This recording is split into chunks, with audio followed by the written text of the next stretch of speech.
India का जो हमला था वो एक खुली जारहियत है और दुनिया को समझना चाहिए कि पहले भी उसने इंडिया ने खुली जारहियत की और चूंकि दुनिया ने उसको खुलकर कंडेम नहीं किया, लिहाजा उसको अभी ये हिम्मत फिर हुई।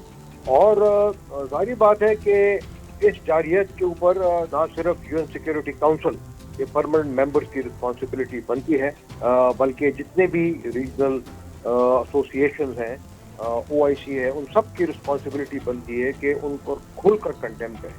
पहली बात। दूसरी बात यह है कि देखिए, पाकिस्तान ने जो रिस्पॉन्स अभी तक दिया है वो फौरी रिस्पॉन्स था, डिफेंसिव रिस्पॉन्स था, फेज 1 था ठीक, अपने रिस्पॉन्स का, जिसका आपने जिक्र किया। करेक्ट। और उसका मकसद ये था कि इस बुज़दिलाना जारहियत को रोका जाए। पाकिस्तान ने सिर्फ उसको रोका है और जाहिर बात है कि दहशतगर्दी तो अभी खुद इंडिया ने साबित किया कि निहत्ते मुसलमानों को, जिसमें बच्चे भी शामिल हैं, उनको शहीद करना, ये दरअसल जो है ये दहशतगर्दी है।